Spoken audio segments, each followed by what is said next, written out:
there. I thought I'd bring you along today for a day's worth of menus and meals from the 1940s during World War II time.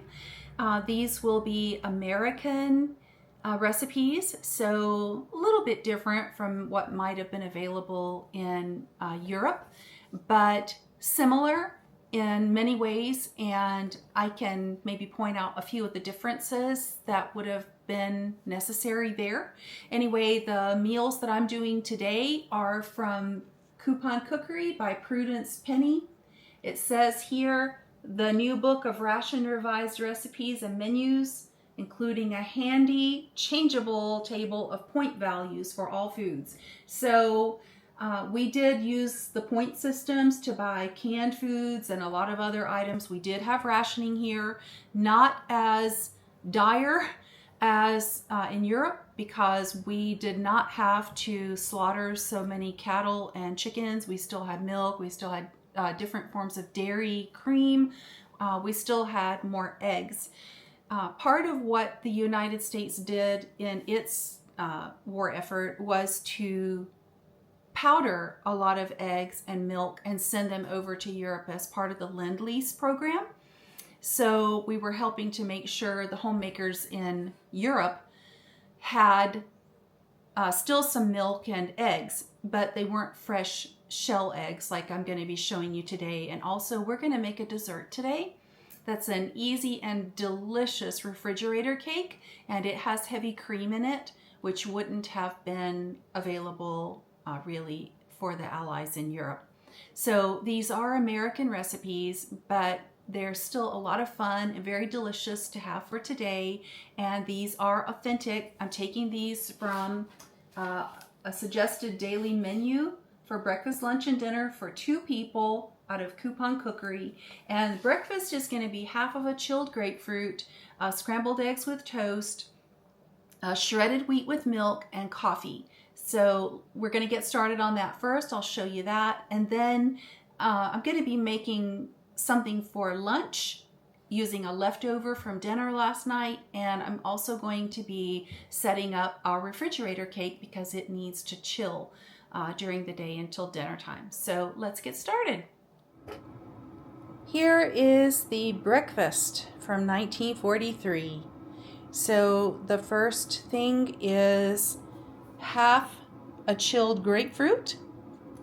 This is something my grandmother would give me when I was a kid, and I loved it. She had a special little grapefruit knife that she would use to loosen the sections, and then I had a special little spoon for it that was very similar to my old spoon here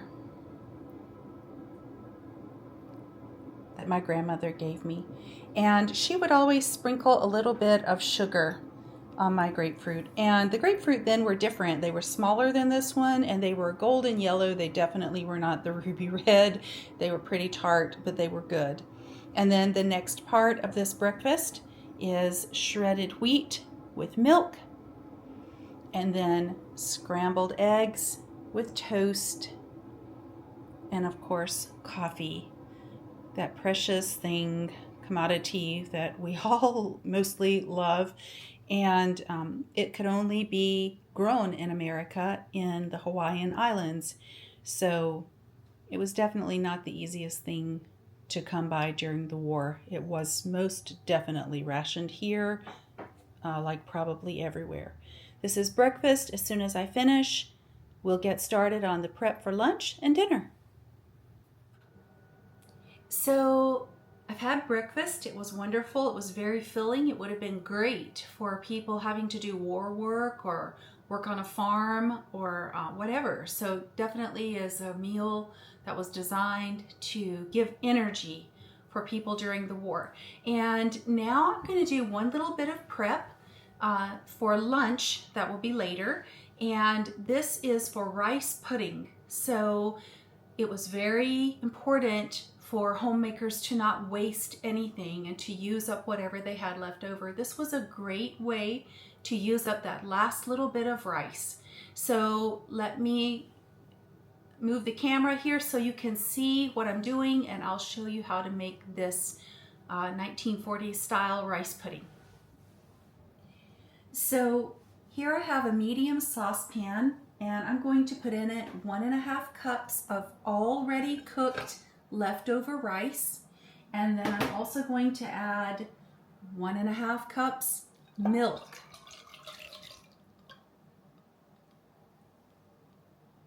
A tablespoon of butter. 1/3 cup of granulated sugar.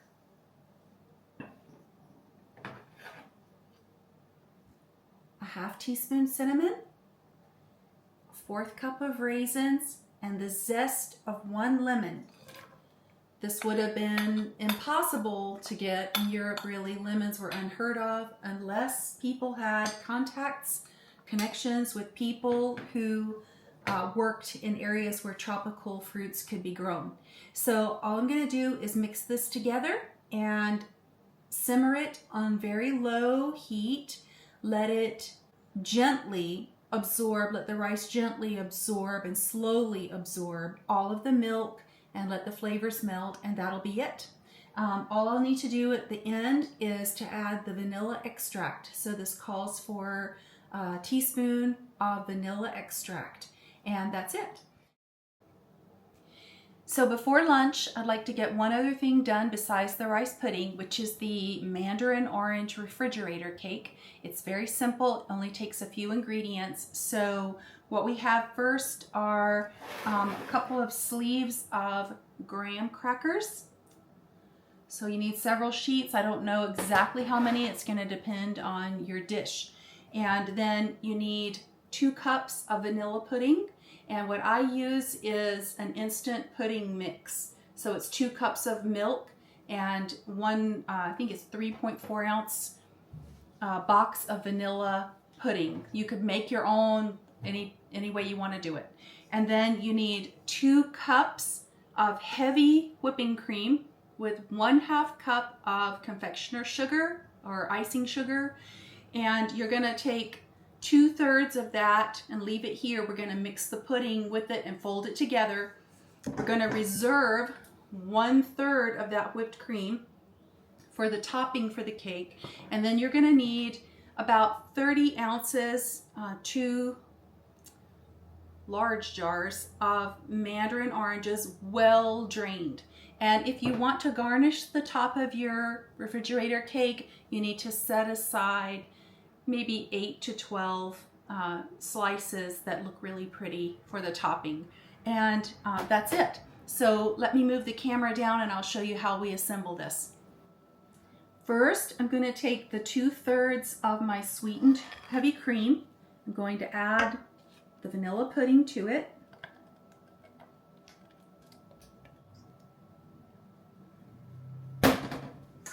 And fold it together,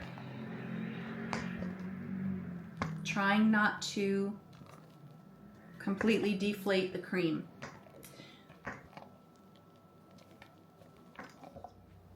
Now, I'm just going to make 2 layers in these 2 refrigerator dishes. You could use a 9x9 baking dish or whatever you have that's about that size. Would be maybe 2 sandwich tins or something like that. We're going to put a layer of the graham crackers on the bottom, and then we're going to put a layer of this pudding and whipped cream mixture.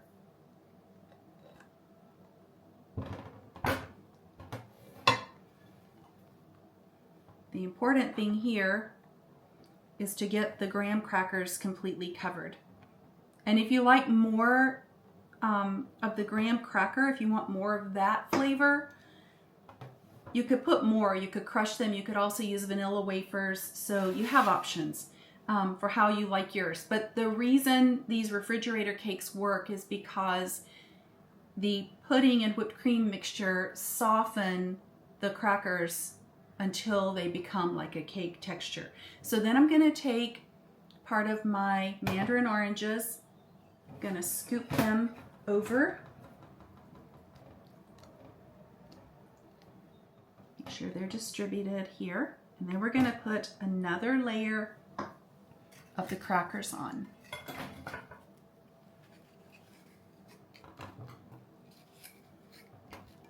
And as you can see, my refrigerator dishes are not exactly straight-sided. They're a little bit wider the farther up I go. So I just want to cover the whole base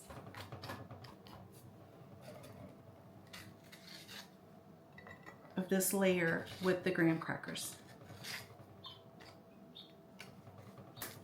Whatever dish you use, it is good to have something that has a lid because you want to cover this before you store it in the fridge. Okay, so now we're going to add the rest of the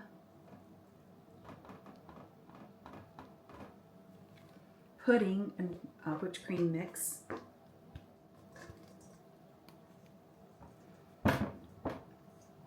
Now, I want to put the other part of the mandarin oranges here. Okay, now one more layer of the graham crackers on top.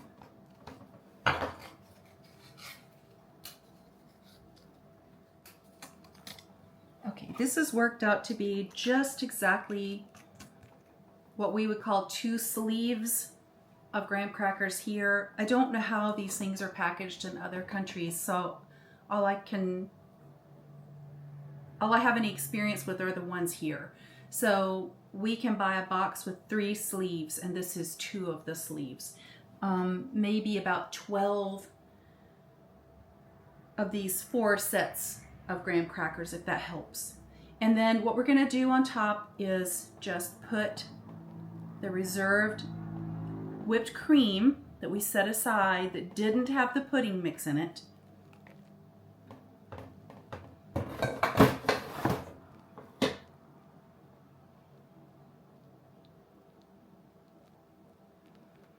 We're going to garnish it with the last few mandarin orange slices, and then we're just going to cover it and put it in the fridge. 8 hours is best if you have that much time. It probably needs to be at least 4 to 6 hours so that the cracker slices can soak up the liquid and get soft enough to be like a cake. So later on tonight for dinner, I'll show you what this looks like. Here is lunch. So now we have the rice pudding finished. And just in case you've never made rice pudding before, one of the secrets to it is to let it simmer very low heat so it gets creamy. The raisins get softer and the rice gets to absorb the milk better. And then I have here a chicken salad sandwich, which would have been made with a tin of canned chicken purchased with points. And this is peanut butter and marmalade sandwich, stuffed celery. So I have this stuffed with a port wine cheese spread. People might have used whatever they had, from olives to cream cheese to whatever, and then a banana. So this is a good quick light lunch. And then later on, when the refrigerator cake is ready, we'll have an easy but delicious dinner. See you in a little while. Here's the final meal of the day. Baked beans, American style. They might be a little different where you live. Brown bread, a tossed green salad, and I just have a little bit of olive oil and red wine vinegar on it. And here's the mandarin orange refrigerator cake. And the menu called for either tea or milk. And I'm having iced tea, which is pretty common and popular where I live. And if you'd like to see one of the whole cakes, that's what the refrigerator cake or icebox cake looks like. It is really delicious. So that's it for the day. That's the end of the daily menu from 1943 from Coupon Cookery by Prudence Penny. This was actually a lot of food. I could see that from this daily menu, people must have needed carbs and a lot of energy for their war work during the day, and the evening meal had more protein and fewer carbs. But it did have that little dessert, which was really good. And that's it for today. I'd love to know what you think about this, especially if you try any of these recipes. It was a lot of food, so it would have been a good hearty day's meals for probably just about anybody. And I hope you enjoyed it. See you next time.